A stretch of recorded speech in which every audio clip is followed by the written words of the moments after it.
Terima kasih ada Mbok Malai. Allah baga buang malam kini dia saldut luak nantuo. Mudah-mudahan selamat sampai tujuan. Kau lagu apa kau rumah putar rumah. Kairang akan ama ang tuano la agu minta ala tuano oya lunaga di apa oi la pulang pulo di mayo kini ojanyo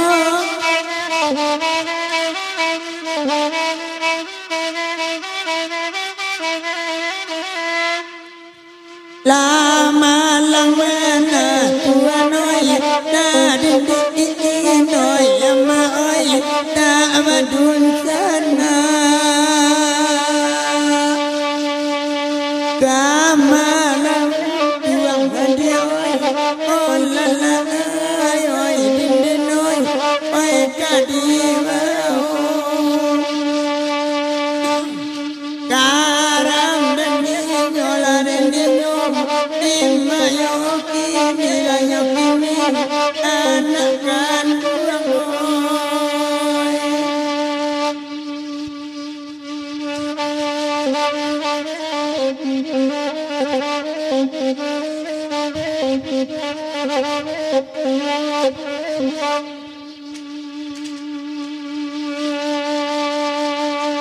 kanda nasa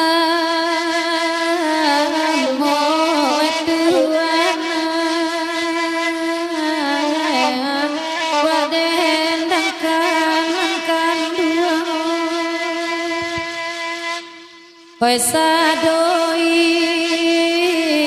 ko ani sala ai oi dili kita latuan ai lalu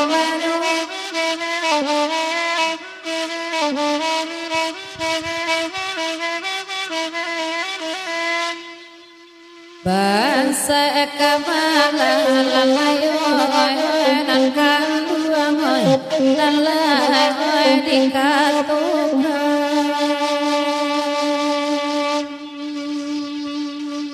lai bamande lalayo nan kanduan lalai bansai pulu